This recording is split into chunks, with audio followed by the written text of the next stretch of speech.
አርዕስተ ዜና።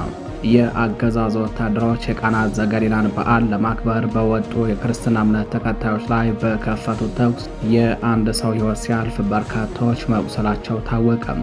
በጥቃቱ በጥይት ተመተው ሕይወታቸው ካለፈና ከቆሰሉት በተጨማሪ የተኩስ ሩምታውን ተከትሎም በተፈጠረ መደናገጥና ትርምስ በርካታ ሰዎች ወድቀው መሰበራቸው ታውቋል። ሰላማዊ ዜጎች ላይ ተኩስ ከፍቶ ንጹሐንን መግደልና መቁሰል፣ ድንገተኛ ረብሻ ፈጥሮ ግርግር በመቀስቀስ ሕፃናትን አቅመ ደካሞችን ጭምር እንዲጎዱ ማድረግ ይህ የብልጽግናው አገዛዝ አይነተኛ መገለጫ ከሆነም ዓመታት ተቆጥረዋል።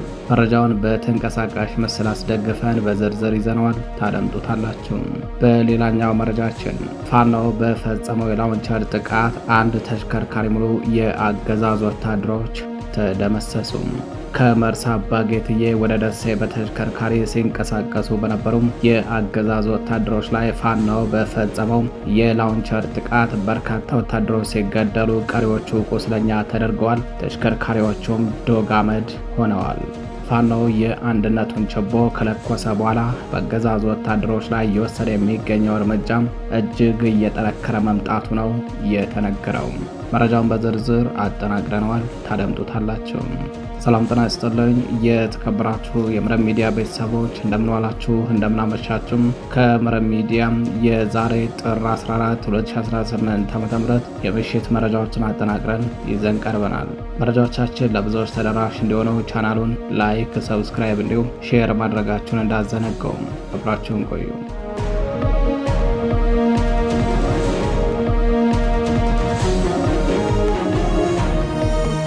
ወደ ቀዳሚው መረጃችን አለፍን። ፋኖ በፈጸመው የላውንቸር ጥቃት አንድ ተሽከርካሪ ሙሉ የአገዛዙ ወታደሮች ተደመሰሱ።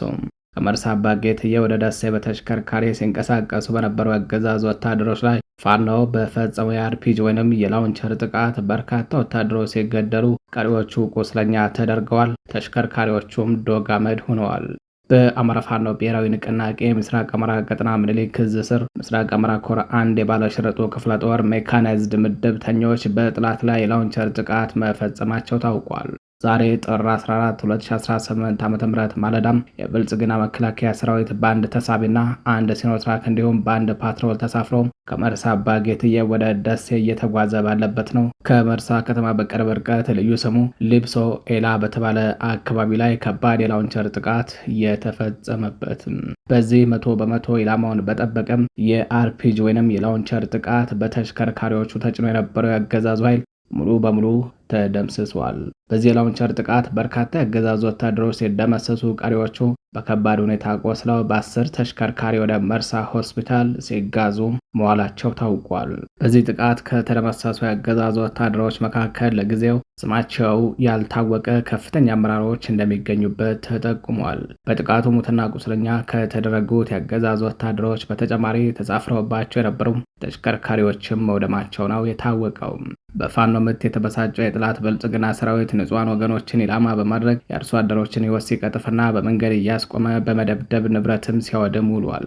ፋኖ የአንድነቱን ችቦ ከለኮሰ በኋላ በአገዛዙ ወታደሮች ላይ እየወሰደው የሚገኘው እርምጃ እጅግ እየጠነከረ መምጣቱን ወታደራዊ ተንታኞች እየገለጹ ይገኛሉ። የተከበራችሁ አድማጭ ተመልካቾቻችን ወደ ሌላኛው መረጃችን አለፍን። የአገዛዙ ወታደሮች የቃና ዘገሊላን በዓል ለማክበር በወጡ የክርስትና እምነት ተከታዮች ላይ በከፈቱት ተኩስ የአንድ ሰው ሕይወት ሲያልፍ በርካታዎች መቁሰላቸው ታውቋል።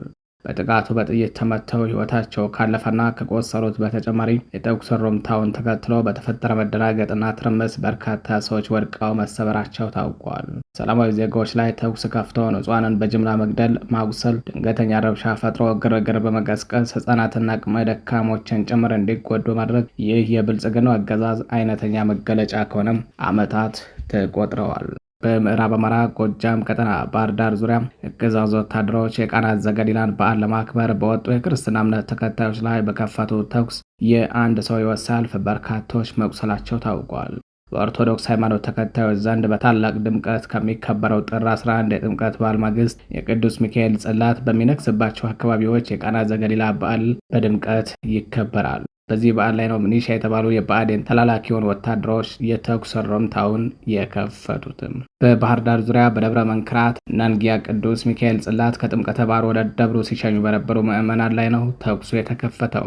በዚህም አንድ ታዳጊ ልጅ ሕይወቱ ያለፈ ሲሆን በጉልበት ስራ የሚተዳደር አንድ ወጣትን ጨምሮ በርካቶች መቁሰላቸው ታውቋል። በተኩስ ልውውጡ ደንግጠው ከሮጡ የበዓሉ ተሳታፊ ምዕመናን መካከል በርካቶች ተገፈታትረው ወድቀው ለጉዳት ተዳርገዋል። በተመሳሳይ በቋሪት ወረዳም የአገዛዙ ወታደሮች ድንገተኛ የሆነ ተኩስ ሩምታ በመክፈት በርካቶች በድንጋጤ ሲተራመሱም ወድቀው እንዲጎዱ አድርገዋቸዋል። ይህ የምታዩት ምስልም በቋሪት የተፈጸመ ነው። ፋኖም ይሄንን በሚመለከት ባወጣው መረጃም ከምንታገልለት ዓላማ አንዱ የእምነትና የማንነት ጭቆናውን በመገርሰስ የህዝቡን ነጻነት ለማረጋገጥ ነው ብሏል። ፋኖ አክሎም ይህ ጸረ አማራ ስርዓት በሁሉም አማራ ማህበረሰብ ላይ የሚያደርሰውን ሁለንተናዊ እልቂትና ውድመትን ለማስቆም ብሎም ሁሉም ኢትዮጵያውያን የሚተማመኑበትን ስርዓት እስኪፈጠር ድረስ ትግላችን ይቀጥላል ሲል ተናግረዋል።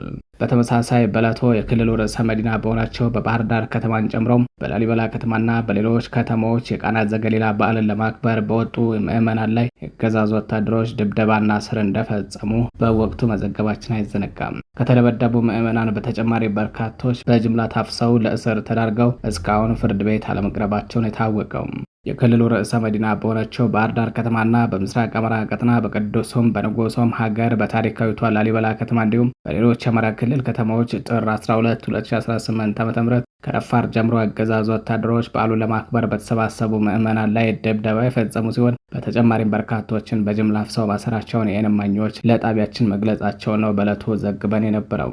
ጥቃቱ ትኩረት ያደረገው በተለይ ወጣቶች ላይ ቢሆንም ድርጊቱ በአስቸኳይ እንዲቆምና ምዕመኑ በዓሉን በሰላማዊ ሁኔታ አክብሮ ወደ ቤቱ እንዲገባ ሲማጸኑ የነበሩ የሃይማኖት አባቶችና የሀገር ሽማግሌዎችም ተደብድበዋል ተብለዋል። ወደ ሌላኛው መረጃችን አለፍን። የአማራ ፋኖ ብሔራዊ ንቅናቄ አፋብን ምስረታን አስመልክቶ ከአማራ ህብረት በሜልቦርን መግለጫ ተሰጥቷል።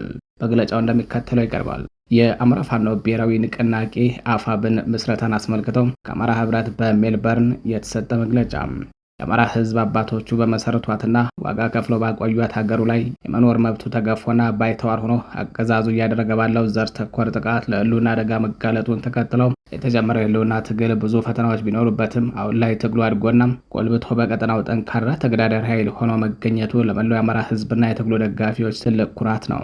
ጥር 9 2018 ዓ.ም አፋብን በሰጠው መግለጫ እንዳሳወቀን በጉጉት ስንጠብቀው የነበረውን የአፋብኃና የአፋሕድ አንድነት ስምምነትን ፍጻሜ ላይ መድረስ ለመላው የአማራ ህዝብና የትግሉ ደጋፊ ሀገር ወዳድ ኢትዮጵያውያን እንኳን ደስ አላችሁ በማለት ማህበራችን አዲሱን ድርጅት አፋብንን በታላቅ ደስታና ስሜት የተቀበልነው መሆኑን እንገልጻለን። የአማራ ፋኖ ብሔራዊ ንቅናቄ አፋብን በምስረታ ሂደቱ ላይ ያጋጠሙትን ችግሮች በትዕግስትና በወንድማማችነት ስሜት ተወያይቶ በመፍታት አገዛዙን በጋራ ለመታገል አንድ አታጋይ ድርጅት በመስረቱ ለአማራ ህዝብ የህልውና ትግል አሸናፊነት ወሳኝ እርምጃ መሆኑንና አገዛዙን ዕድሜ እንደሚያሳጥር የአማራ ህብረት በሜልቦርን በጽኑ ያምናል። የአማራ ህብረት በሜልቦርን ለአንድነት ስምምነቱ መሳካትና ለአማራ ፋኖ ብሔራዊ ንቅናቄ ድርጅት ምስረታ አዎንታዊ አስተዋጽኦ ላበረከቱ ሁሉም ባለድርሻ አካላት ከፍ ያለ አክብሮትና ምስጋና እያቀረብን ከአፋብን መሪዎች በሚሰጥ መመሪያና አቅጣጫ መሰረት ለትግሉ አስፈላጊ የሆነውን ሁለንተናዊ ድጋፍ ማድረጋችንን አጠናክረን እንደምንቀጥል ለመግለጽ እንወዳለን። የአማራ ህብረት ሜልቦርን አውስትራሊያ። በተመሳሳይ ሌሎች ማህበራት መግለጫ እየሰጡ ይገኛሉ። እሱንም የምናሰማችሁ ይሆናል።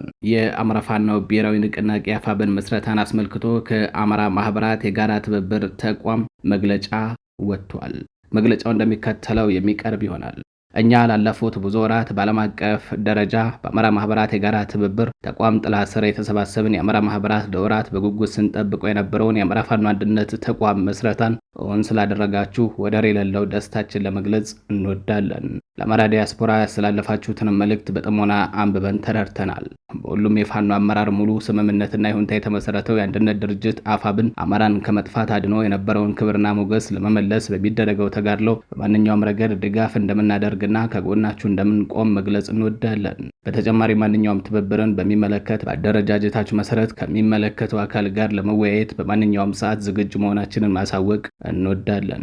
እንዲሁም በዓለም ዙሪያ ከሚገኙ ሌሎች የአማራ አደረጃጀቶች ጋር በህብረትም ይሁን በትብብር በማንኛውም ረገድ አብሮ ለመስራት ዝግጁ መሆናችንን በዚሁ አጋጣሚ መግለጽ እንፈልጋለን። በመጨረሻም በሁሉም ሀገራችን ክፍሎች ህዝባችሁን ከሞት ለማዳን ስትሉ የራሳችሁን ሞት በማስቀደም ለምትዋደቁ እንቁ የአማራ ልጆች እንዲሁም የአማራ ወዳጆች ሁሉ ክብር ለእናንተ ይሁን እያልን የማይቀረውን ድል ፈጣሪ በአጭር ጊዜ እንዲያጎናጽፋችሁ መልካም ፍቃዱ ይሆን እንላለን። ክብር ለሰማዕታት፣ ድል ለፋኖ፣ ድል ለአማራ ህዝብ። የአማራ ማህበራት የጋራ ትብብር መግለጫውን ያወጡት የአማራ ማህበራት የጋራ ትብብር አባል ድርጅቶች የሚከተሉት ናቸው። የዋሽንግተንና አካባቢው አማራ ማህበር፣ የአማራ ማህበር በሲያትል፣ የአማራ ህብረት በሙኒክ ጀርመን፣ የአማራ ማህበር በሎስ አንጀለስ፣ የአማራ ህብረት ቅርስ በሚኒሶታ፣ የአማራ ማህበር በኔብራስካም፣ የኒውዮርክ የአማራ ማህበር፣ የአማራ ማህበር ፎረም ለንደን፣ አንታሪዮ ካናዳም ዓለም አቀፍ የአማራ ህብረት ናቸው።